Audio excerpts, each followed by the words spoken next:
57. So this is the 26th of November, and we are in emotional intelligence for greater happiness and success. And we also will talk about transform stress, fear, and anger. So in this counseling training that was psychotherapeutically oriented, please, Sunita Lama, and can everybody please open their camera? Condition for being here is the open camera. Thank you. Sure. I'm going to be connecting with clients, doctor. Is that okay? No, you are okay. You are okay. Okay. Thank you for calling the clients that are supposed to come. And so in this counseling training, I had a fantastic experience that I never forget until today.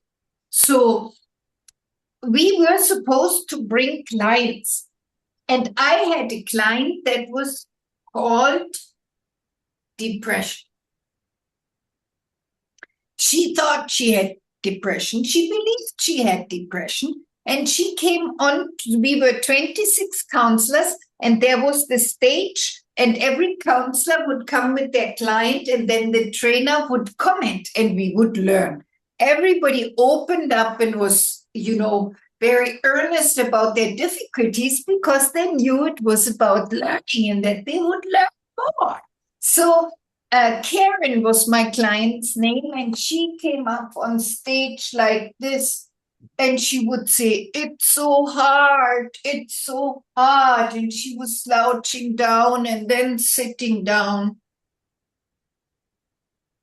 I declared to the whole audience that I'm not satisfied with the results that I could create for Karen. I gave her 7 sessions times 1 hour. It was part of the counseling program. There was Tanya, one of my favorite of these psychotherapeutic teachers. She was so knowledgeable about emotions.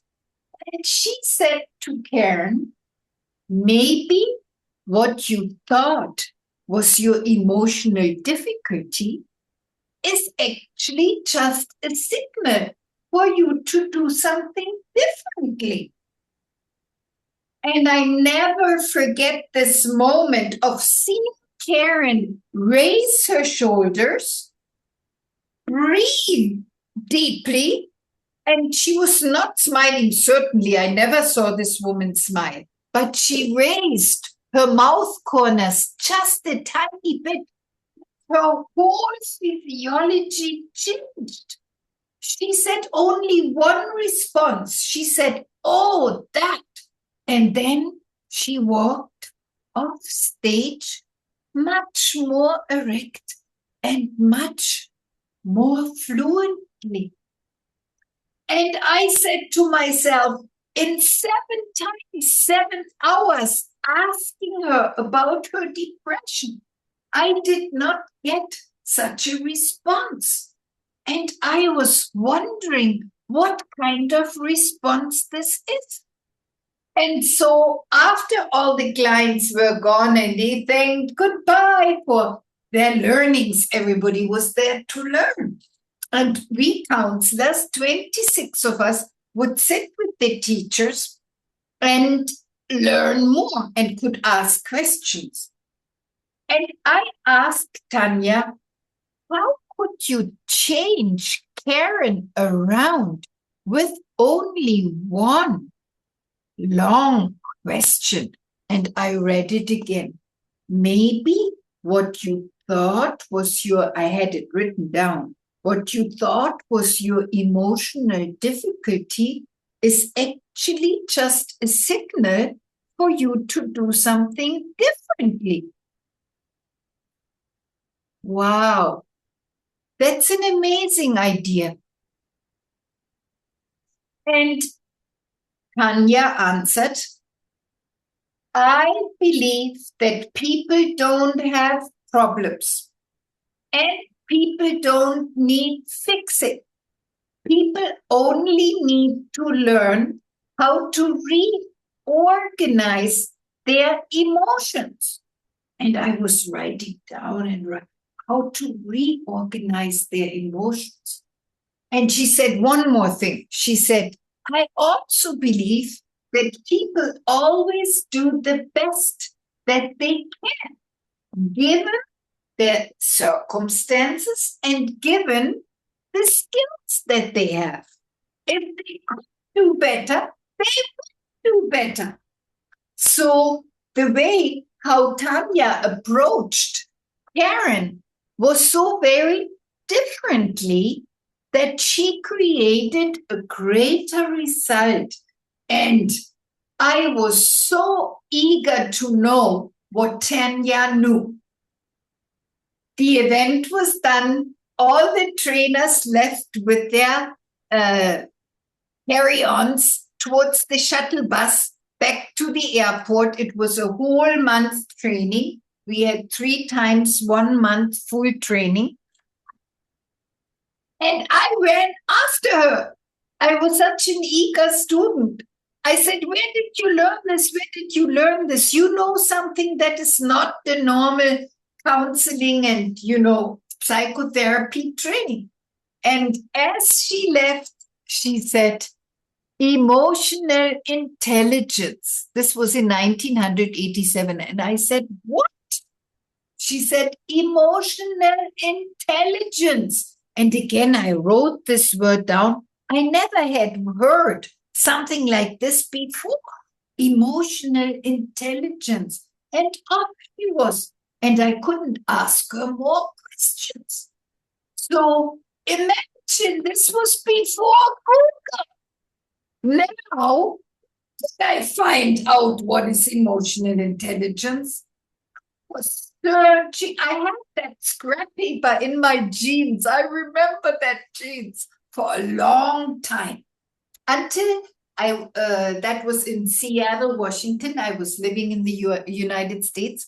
Until in a organic health food store, I found the word. I found it on a bulletin board, was written emotional intelligence and emotional intelligence training. And there was the address. This was the days when you would still drive up to somebody's house.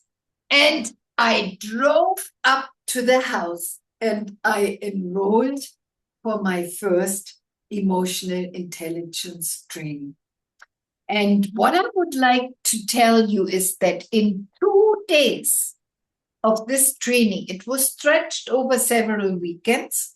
In the first 2 days, I got more results than in 2 years psychotherapy training. It was so wonderfully organized about what you want to accomplish. It was oriented towards immediately re-imprinting things. It was not about digging in problems, but it was about helping everyone to find solutions. And it was so practical that I was at awe. And I was in a difficult situation in my life, actually in a very difficult marriage. I was first, everything was so wonderful. And then you know how it is after some time, the truth comes out. And I could change my situation. I could change the way the family addressed me.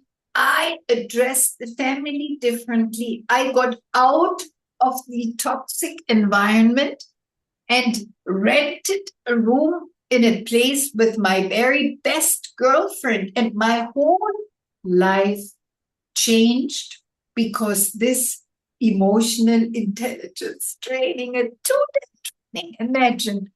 And I learned about emotions in a way that from then on, I continued to study. I met neuro-linguistic programming on the way. And if anyone would like to hear more about neuro-linguistic programming, kindly please ask at any time. I'd like to start this evening about emotional intelligence now and help you with several tips and tricks. And I would like to make it very hands-on so that you get tools that you can take away that are practical.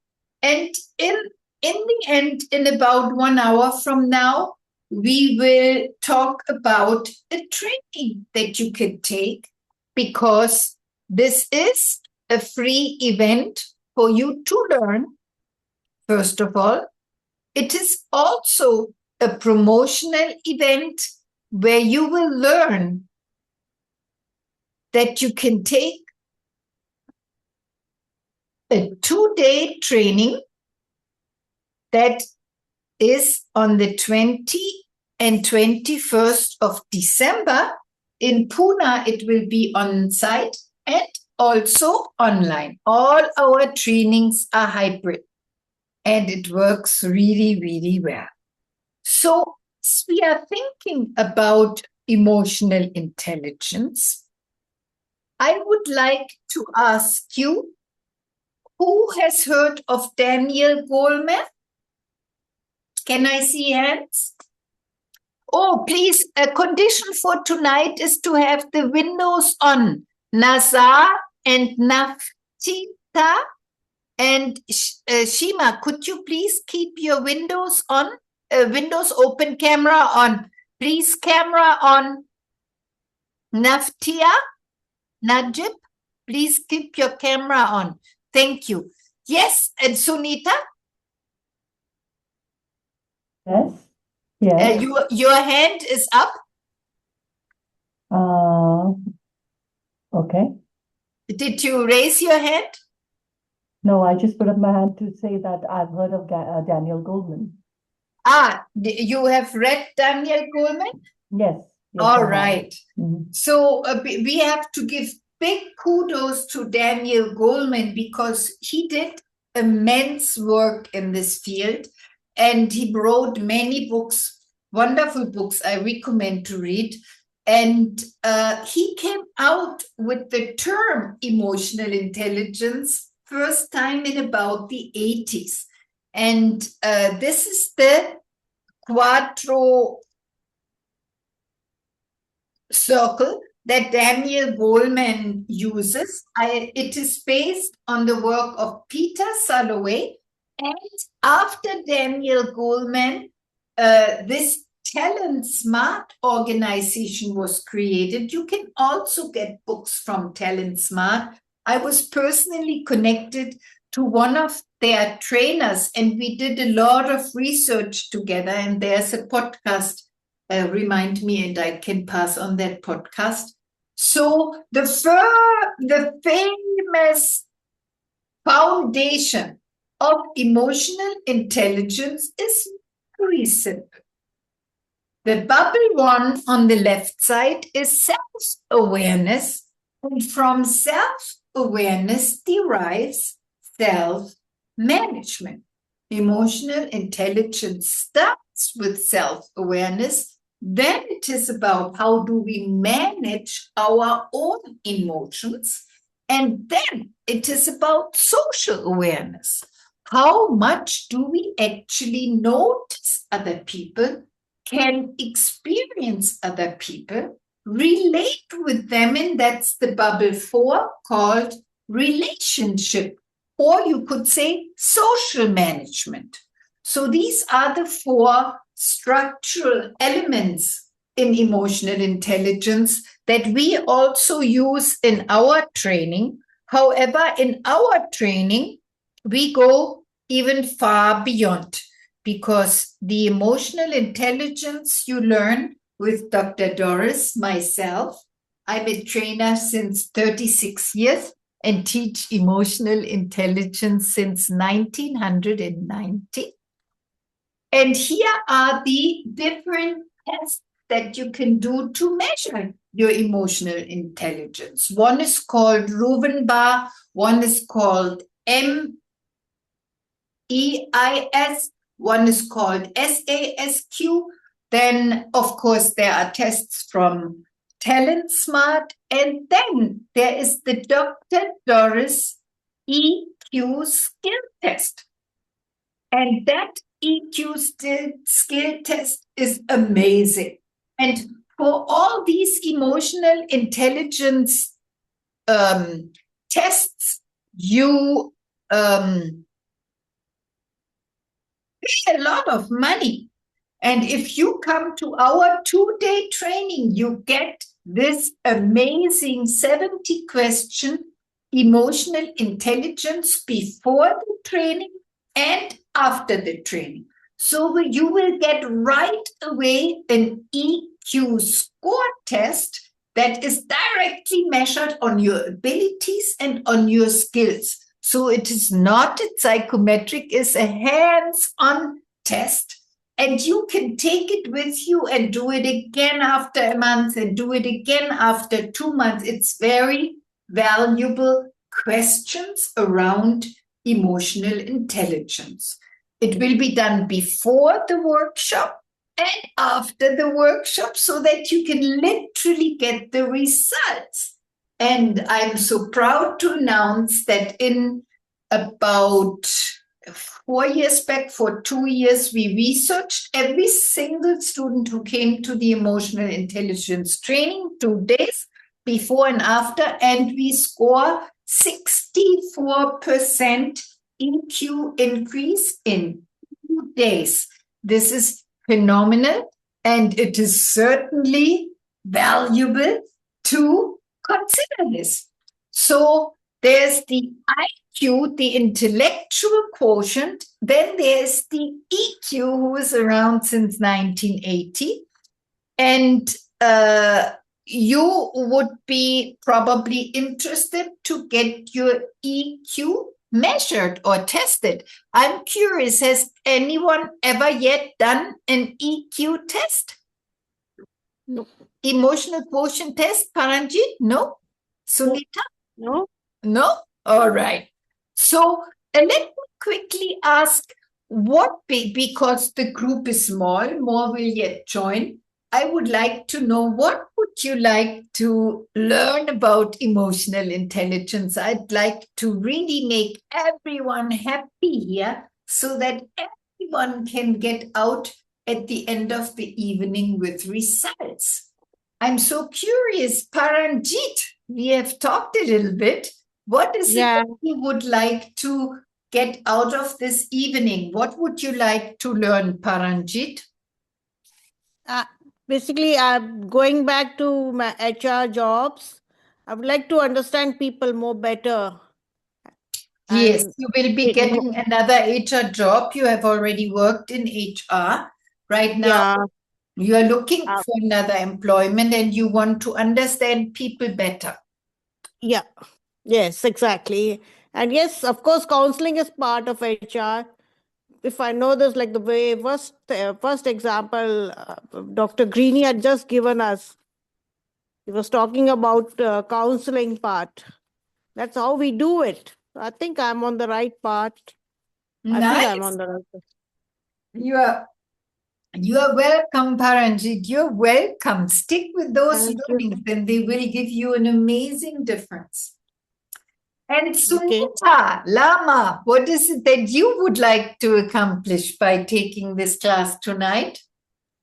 Greater, deeper insights, hands-on activities, I guess. So, yes.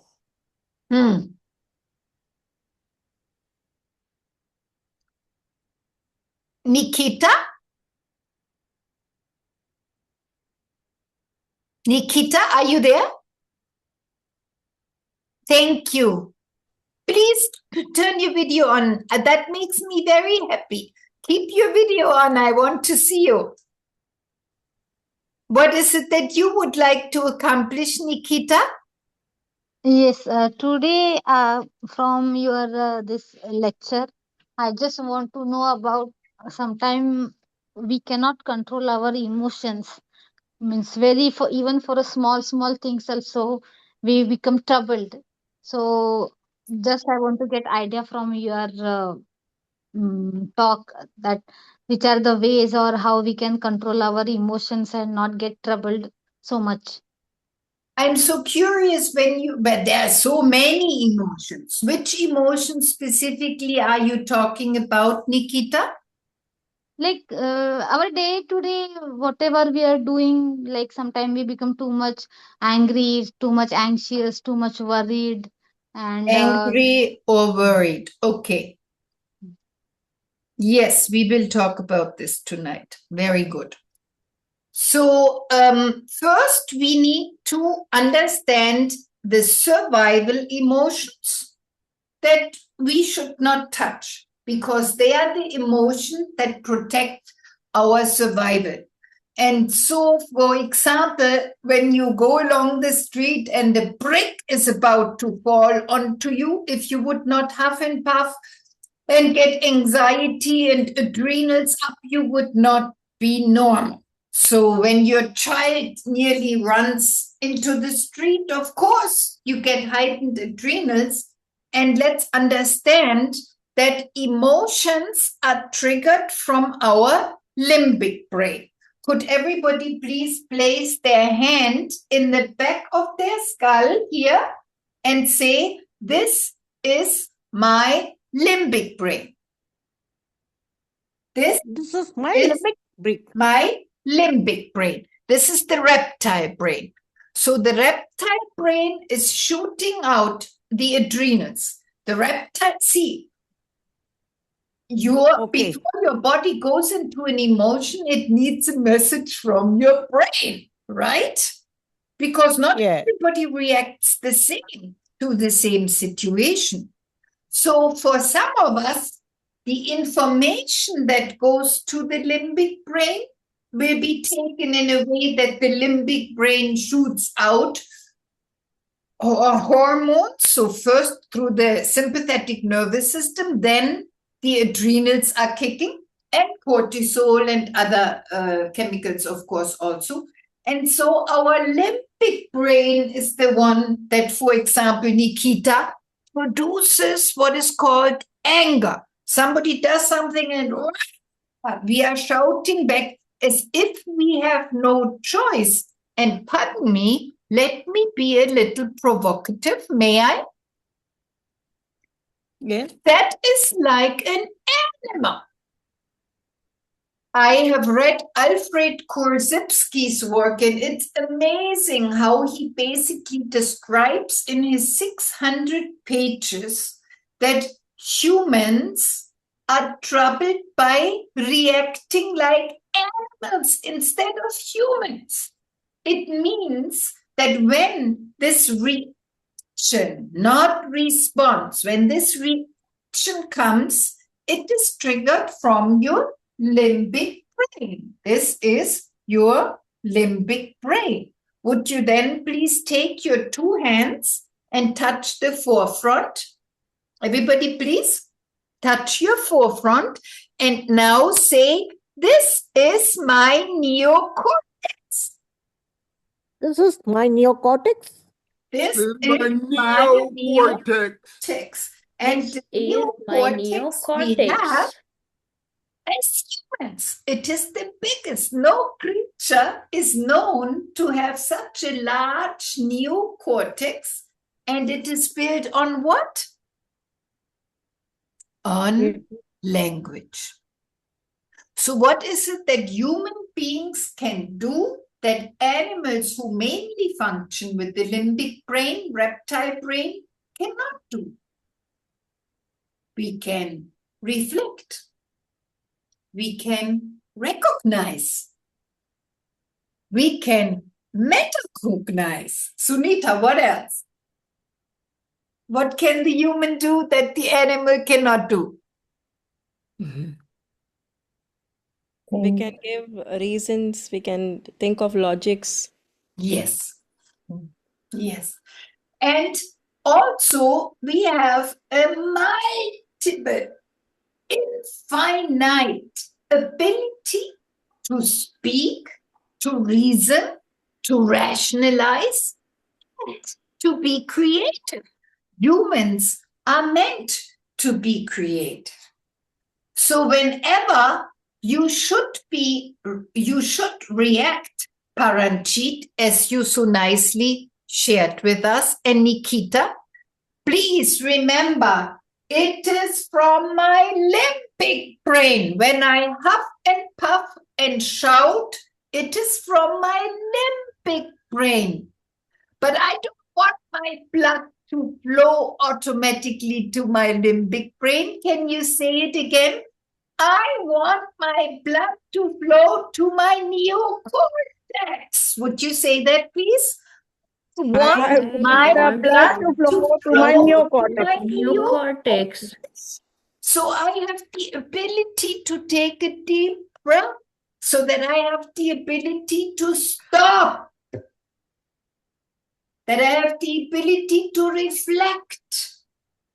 That I have the ability to think before I speak. And you can. I will give you as much about this as I can in 1 hour. But needless to say, emotional intelligence is a body of knowledge, and it is many skills to learn. But the basic, most important thing is, please remember, when you huff and puff, breathing too hard, heartbeat too high, begin to shout and say things that you wish you would not have said, have fear and trembling, it's your limbic brain. And your very good, Paranjit, and your neocortex is perfectly capable to step back, to be rational, to think at least, wait a moment, and to reflect. And it doesn't mean that we should not have anger. No, it is natural to have anger. And it doesn't mean we should not have fear. No, every human being has to deal with fear. But we have to understand that stress is fear. And it comes from the limbic brain and nowhere else. So our job applying emotional intelligence is to get away from this limbic reactions. So we want to talk about emotional intelligence. Let's start first with what is emotional intelligence? Well, I think emotional unintelligence is when actually many people, not people in this room, otherwise you would have not booked this class and you would not have linked into this class, when people are too serious, nearly bitter, and actually cannot feel their emotion. That is the syndrome number 1. And guess what? It's the most people in the world. It's called living a robotic life, just going to work, making money, watching TV, and living a life as if there is nothing to it in a very automated way. Syndrome number 2 is denial. That is when actually we know something else is going on, but we pretend as if it's not going on and everything is just good. Everything is just good. I had a lady that I was talking to last week, and she revealed to me, people very quickly reveal their hardest, deepest, most intimate problems with me.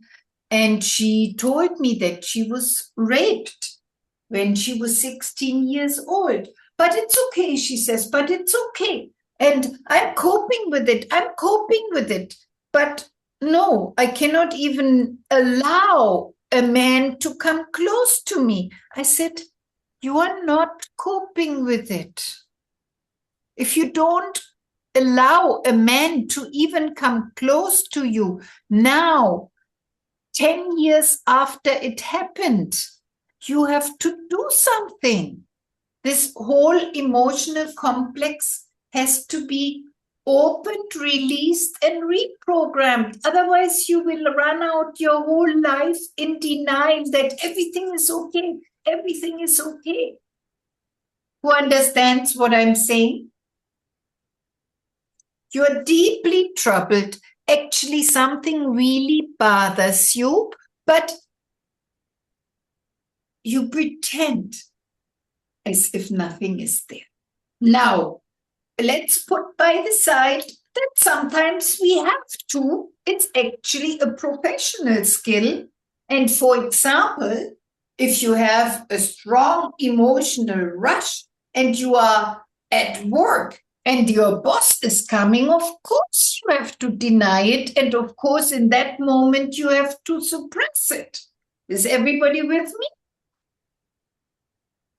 Yes? You understand what I'm saying? So from time to time, we deny the emotion. We don't feel it at that moment, and that's even intelligent. But if you live your life denying something that has once happened and pretending as if everything is okay, everything is okay, everything is okay, that is not emotional intelligence. Who understands the denial syndrome a little better now? Yes, Sunita, is it a little clearer? Nikita, is it a little clearer? Oh, kindly please keep your video on, Paranjit. It was so nice to see you. Thank you. I'm having some connection problems. I'm trying my best. All right. Pavan Kumar, could you please turn your video on? We have talked recently. We would love to see you. Pavan Kumar Dalmia, would you please turn your video on? I'm so happy to see you. Thank you. Please keep your video on, sir, please. Don't get... Are you driving? Yeah.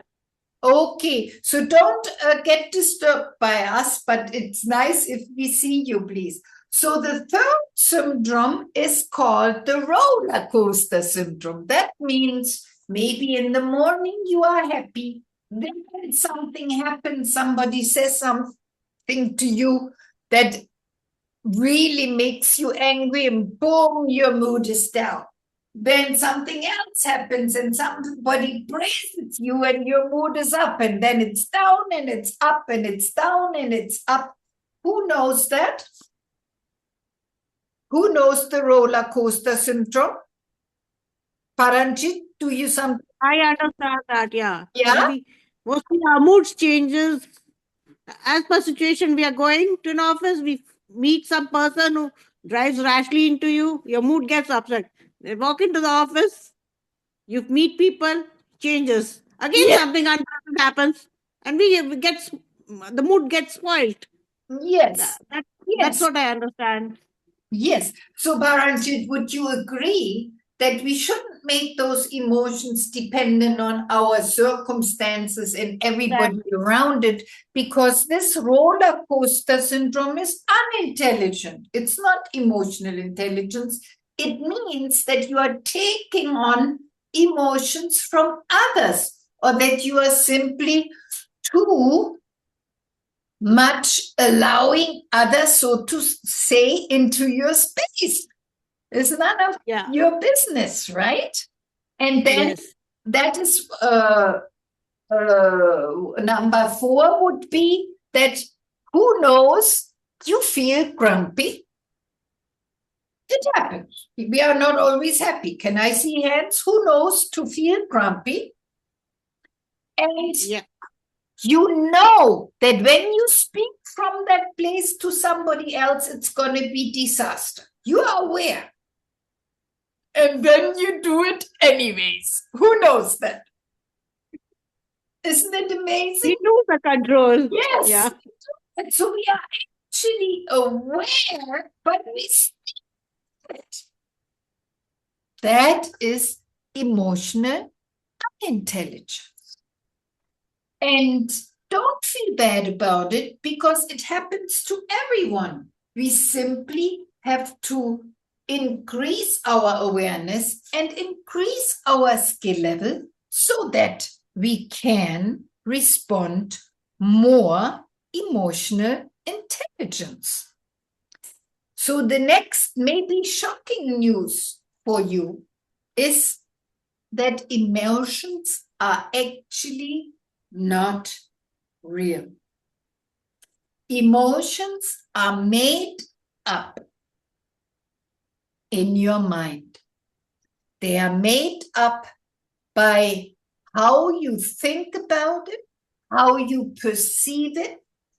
They are made up how you talk to yourself, the commentary that happens inside of you, and also your inner pictures and your inner movies. Because the same event would occur and somebody is highly upset, somebody is emotional reactive, somebody doesn't do anything about it, somebody has no feeling at all. So everybody responds to emotions very, very आज सुबह में मिला था ना तुम्हें, तुम्हारे बच्चे के बारे में पूछ रहा था.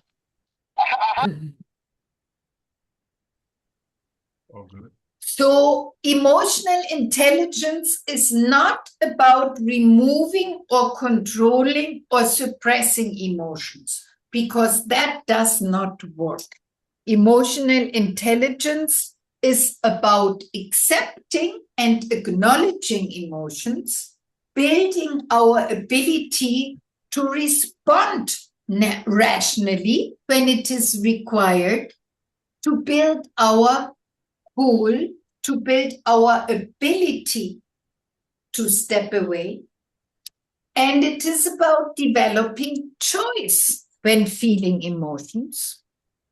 It is our ability to shift and change emotions, and of course, to handle them professionally. Because in every professional environment, most people do this 360 leadership test, and right there, you will get your feedback about how you are with emotions and whether emotions have you or you have them. So, of course, emotional intelligence is also about your ability to enjoy emotions and increase feeling happy. I believe we are meant to be happy. I believe that originally we are naturally happy. We have just been conditioned and influenced in ways that is emotional, unintelligent, to be anything less but contented and happy, regardless of our circumstances and regardless of what happens to us, because life happens and it happens to everyone, and everyone experiences challenges in their lives. And emotional intelligence is also about learning to express emotions, but adequately, appropriately, at the right time and at the right place. It is about bringing our potential into action. And it is not something that can be reached like this. It is actually constantly evolving. So once we learn to be with our emotions more consciously, you can say it is like an emotional intelligence gym. It's like going to the gym and building your physical muscles. In emotional intelligence, you do some work to build the neural pathways that will keep you emotionally more happy, peaceful, and clean. There are practices to do in order to accomplish this. So the question that you can simply ask yourself is, are your emotions running you, or are you running your emotions?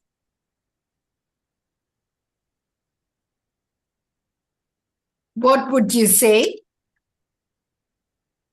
Who would say, yes, sometimes the emotions are running me? Whenever you respond in ways you would not want to respond, your emotions are running you. Yes? Who knows that? Can I see hands? Sabat, Sarah, you are so welcome. Would you kindly please keep your video on? She's at work, Doris. Yes, it's all right, Gregory. I will handle this. If it is possible to please open your window just for a second, Saba, so that we can get to know you. She's part of our batch, Doris, the level 2 transformational coaches. You are very, very welcome. Thank you so much. Yeah. Yes. Apologies. Yeah. So I'm part of that. But yeah, I was just following, and yeah, I'm very much one of those. Sometimes my emotions runs my thoughts and actions. Yeah. Yes, sometimes the emotions are faster and run you instead of you running them. Thank you so much, Saba. So the emotions that we experience as limiting would be typically those. And I let you read them. Can everybody read the PowerPoint? Yes, let's not read them out loud, because I believe that once we speak them, we have to feel them too much. So let's just read them. And as you read this list of the unresourceful or limiting emotion, would you please add the ones that maybe bother you or that you know and that you think should be part of the list? Because I'm not claiming that all emotions are on that list.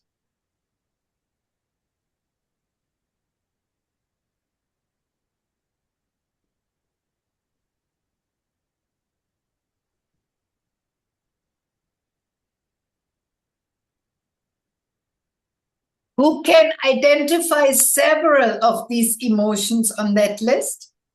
Thank you, Dr. Alia. Who else?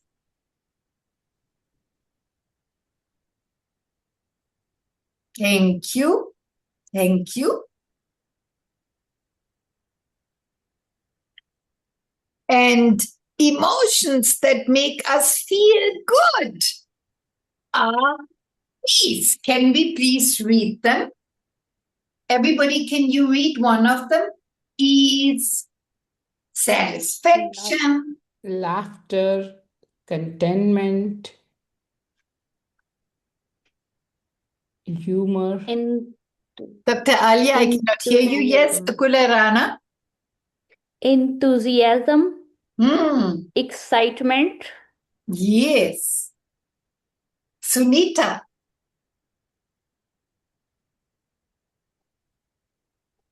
Passion, gratefulness, trust, pride, love, humor. Yes, Sunita, can you read some? Pavan Kumar, can you read some?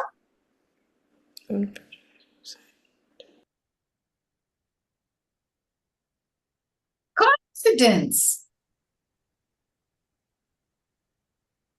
dignity, power, joy,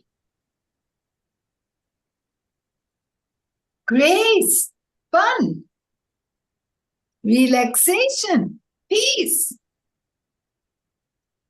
And again, this list can be longer and longer and longer. And what we need to start to do is actually really differentiate the emotions that we don't want to give energy to, the emotions that we need to step out of, literally step out of, and the emotions that we want to feel more need to get more of our attention. Because too many people are just stuck in what they don't want to feel. And then they constantly tell themselves, but I don't want to be worried, but I don't want to be worried, but I don't want to be troubled, but I don't want to be troubled. I'm feeling angry, but I don't want to be angry. I don't want to be angry. What is happening when you say that or do that? Yes, thank you, Sunita. You put energy to it. You actually make it more.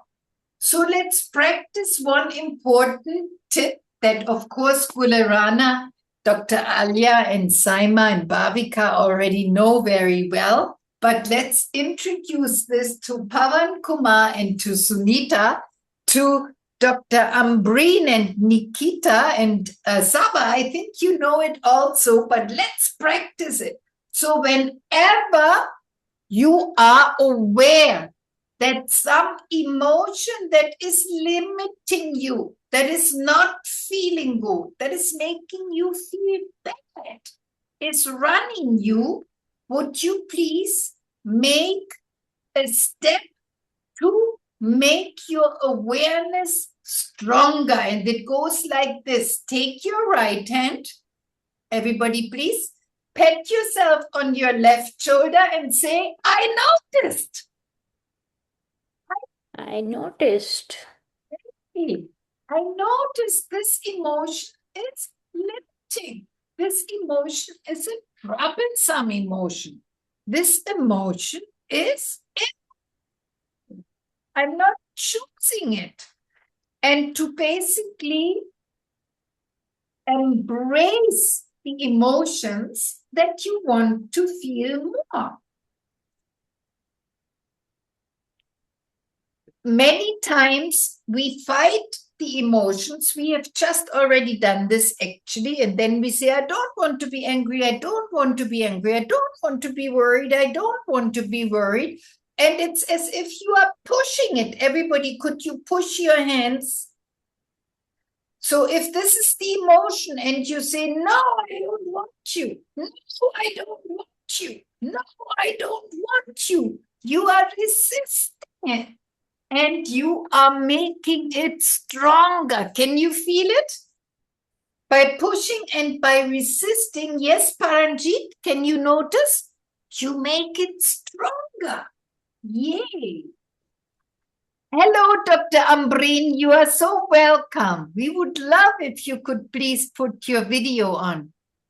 And maybe what you thought was your emotional difficulty is actually just a signal for you to do something different. Could we please all say that together? I would love for this sentence to go with you into forever. It's such an important emotional intelligence sentence.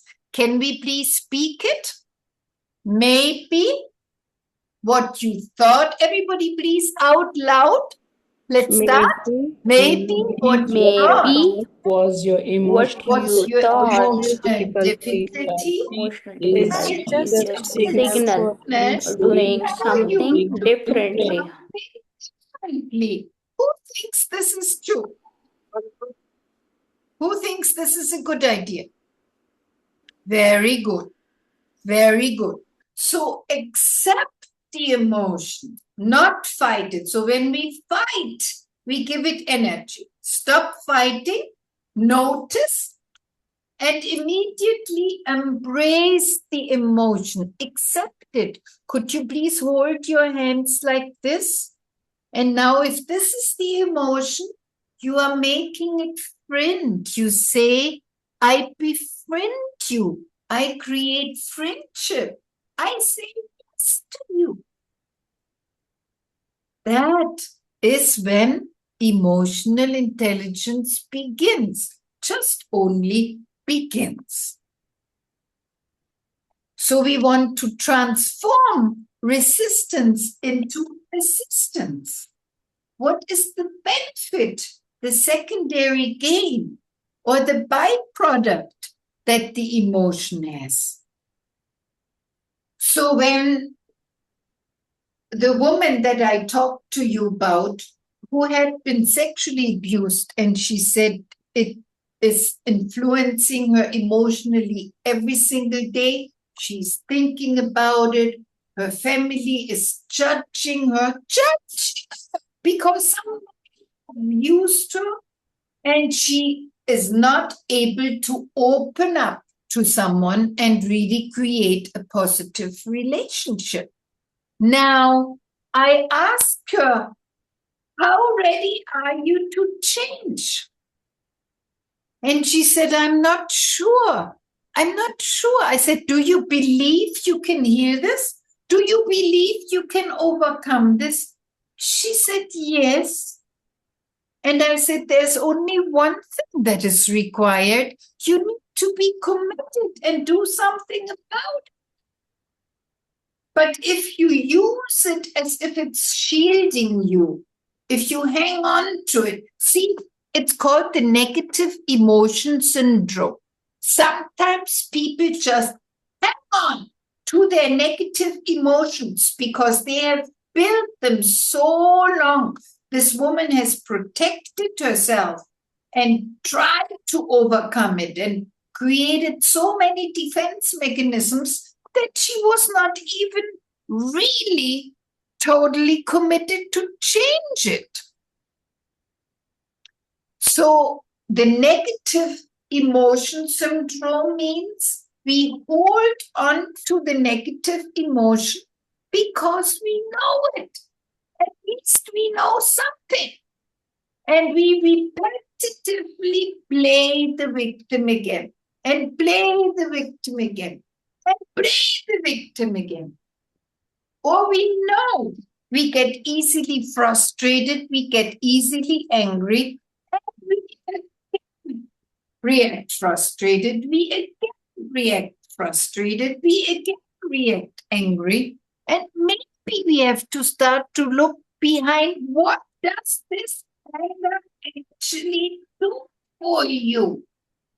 What is the positive byproduct? I asked this to AJ, a young man who had a very terrible anger problem. It would nearly make him lose his job.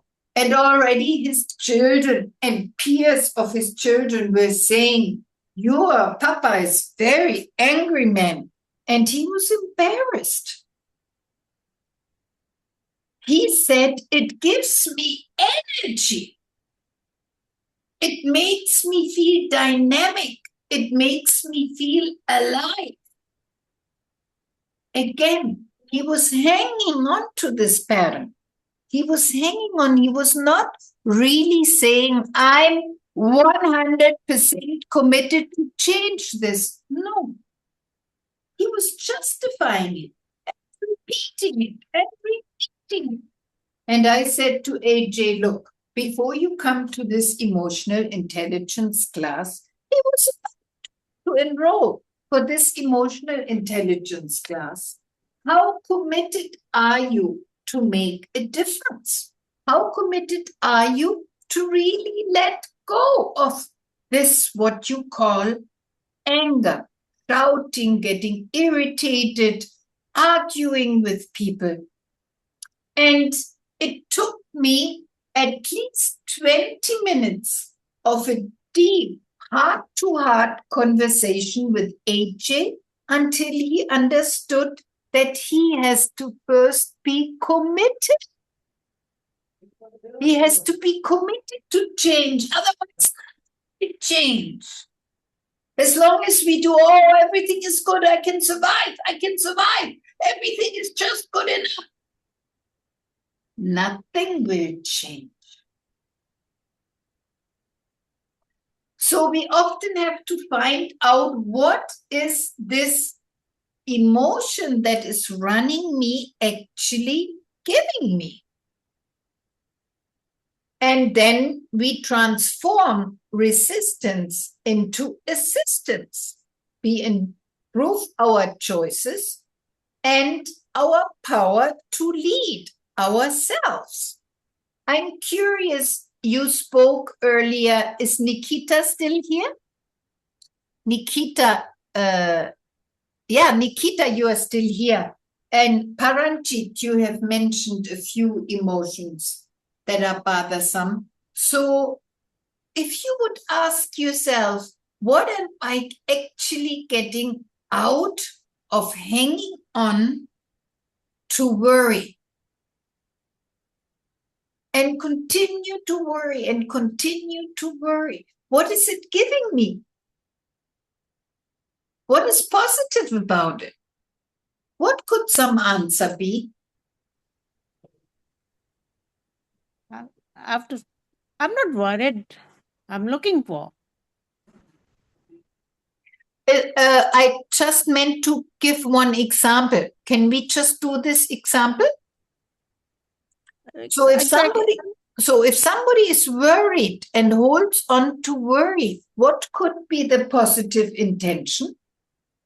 Maybe they just want to keep themselves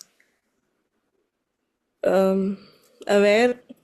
To keep so that they don't. busy. Yeah.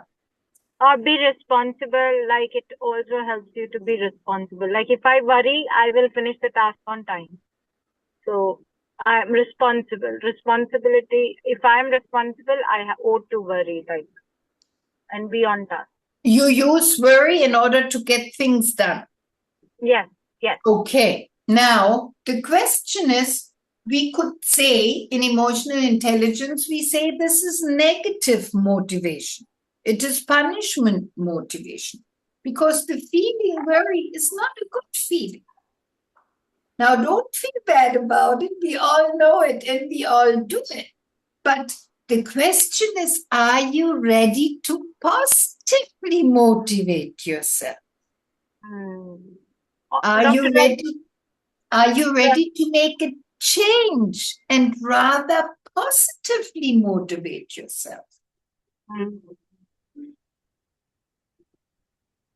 Ask yourself that. You don't need to know the answer to the question today, but this is what you need to ask yourself, because many times we just hold onto it out of habituation. And I would like to introduce to you one technique that we will do very often and intensively in the emotional intelligence training. And it is called emotion yoga. And in emotion yoga, we simply consciously step into the emotions that we want to feel more.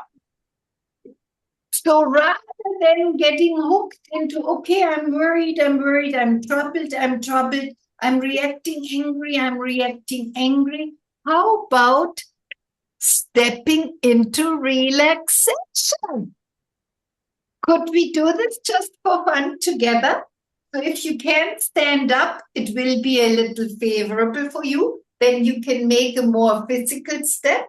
And would you please invite relaxation and raise your knees or move your feet under your table, please, or wherever you are sitting, and step into relaxation. And could you please say loud to yourself, I am feeling relaxed. Yes, everybody, please raise your knees. I'm feeling relaxed, yeah. And like yoga, in yoga, they say do this position or do this position or do this position.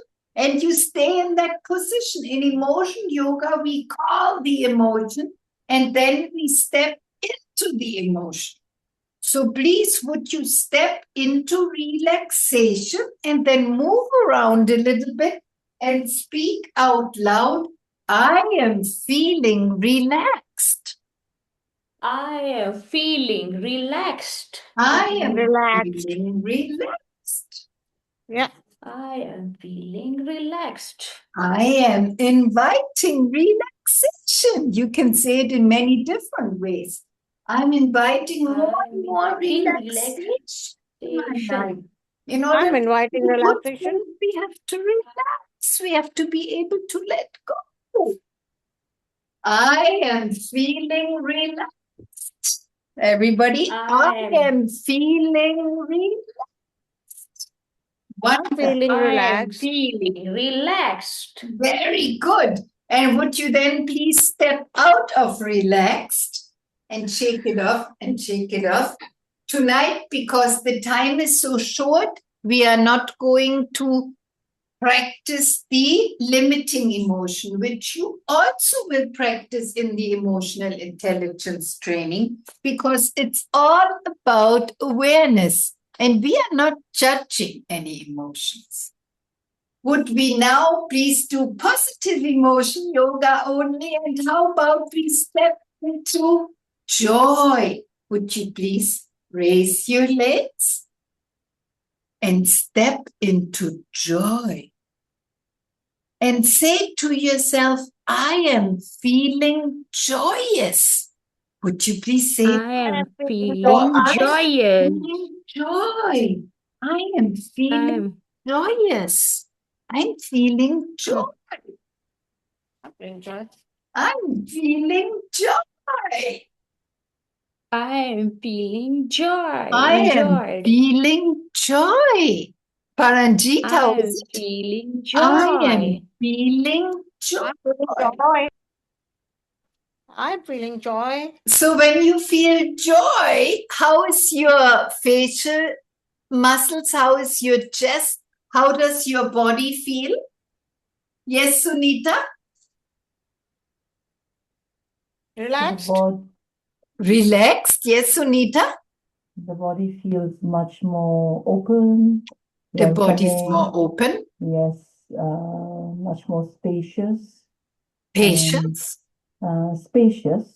The heart Spacious. feels much more spacious, and I mean it's a kind of you begin to feel a sense of awe.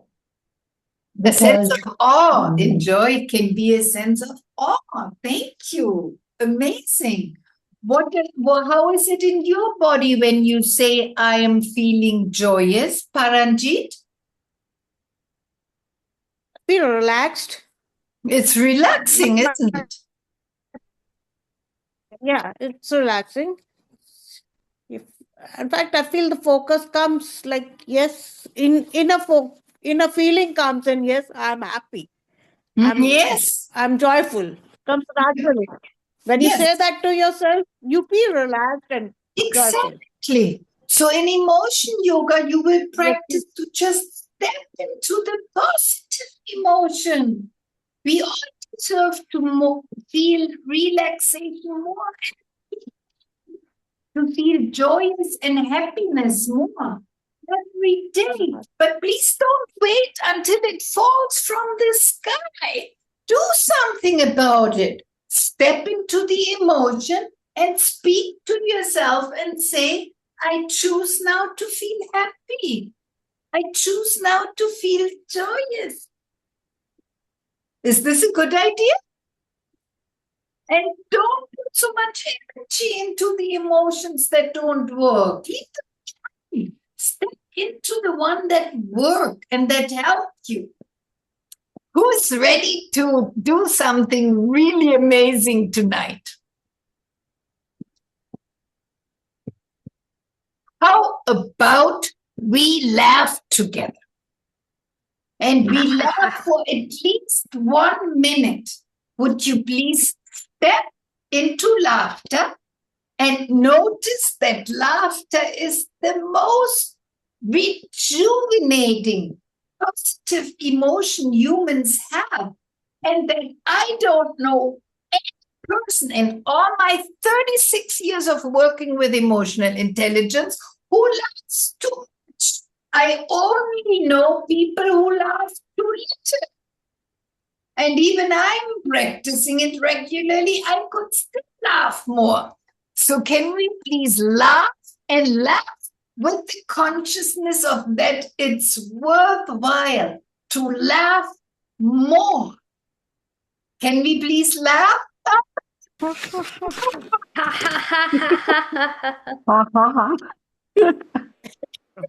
Sorry, Doris.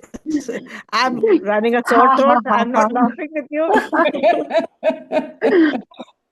I just smile.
Dr. Doris, not able to hear you.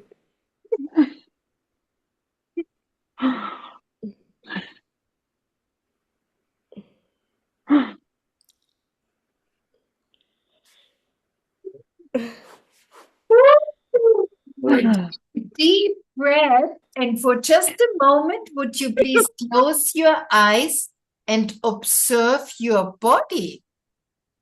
What did this laughter do to your body and your soul? Made it feel lighter. Much lighter. And what else?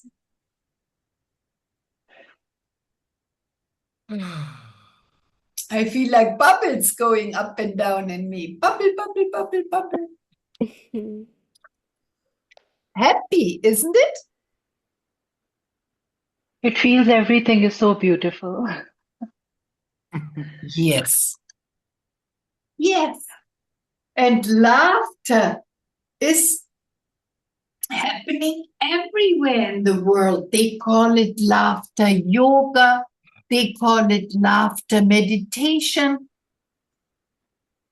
And, sometimes you see little clubs of people sitting around and laughing together. And laughter is promoted in many ways because it's really 49. It's really the emotion that rejuvenates us and it helps us also in healing. There is somebody called John Kabat-Zinn who did research on laughter. He has a big pain clinic in Massachusetts and he has his clients laugh every day. And this laughter is consciously used laughter. It's a belly laughter. And laugh is simply freeing. It's positive. Yeah. You can laugh in so many different ways, and we will, in this emotional intelligence training, do many, many ways of laughing and learning to laugh more. It's fun. So we will practice emotion yoga and we will simply laugh more and more and more. Who thinks that more laughter would be just amazing to be included in life? That was my favorite part of the session. Thank you so very much. And I would like to announce to you that if you feel you have learned a little bit about emotional intelligence, we would like for you to consider to join us on the 20th and 21st of December. It will be on site in Pune, in Deccan, in a hotel. But they already know that we will be loud. And it will be also online. It appears like more participants will join online, and that is okay. So what you have learned tonight are some of the basics. We started with Daniel Goleman's 4 bubbles of what emotional intelligence evolves around. We explained to how the EQ was arising when before we only knew IQ. And we started to read lists of the emotions that are limiting us and a list of emotions that we want to feel more. We spoke about emotion yoga and the ability to step into emotions and fully feel them, and then again step out of them and be conscious about what we want to feel. We learned the I notice response and to differentiate when our body's reaction is coming guided by the limbic brain, and we all were raising our commitment to let our energy, our blood, and our awareness go to our neocortex and practice emotional intelligence more and more as we go ahead and we go along. So who would like to know something about the 2-day training? Who has any questions about what we did tonight, or who would like more information on the 2-day program, 20th and 21st of December? What would be the timing, Dr. Doris? We go to 10. We go 10 to 6. It will be 9 o'clock Dubai time and 10:30 India time, and from 9 to 5:30 and from 10:30 to 7. So our normal, 9 to 5, sorry. 9 to 5 and 10:30 to 6:30. So about 7 hours. Of course, every 1.5 hours we break for a pause. You get some time for tea and moving around and taking some rest in between. We will have a 1-hour lunch pause, and the program will be very organized. One building block of emotional intelligence will be followed by the next and by the next. And in each of those building blocks, you will learn skills, graspable, tangible, clear, beautiful skills that you will put in your pocket so that you can take them out of your pocket and use.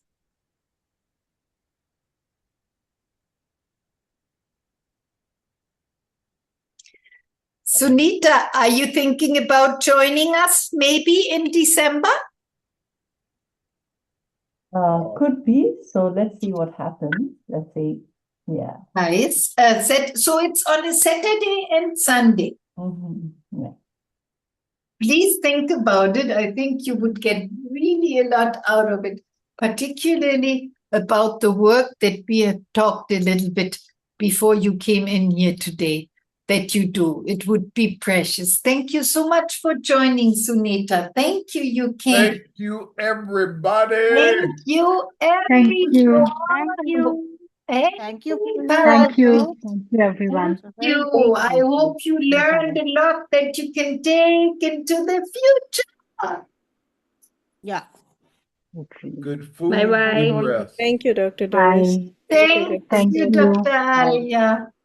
Thank you. Good Dr. night. Doris, can I stay back for the question? Good food, good Yes. rest. Thank you. Thank you, Paranjit. So well. Thank you, Dr. Doris. Thank you, Gregory. You got it, Colorado. Anna.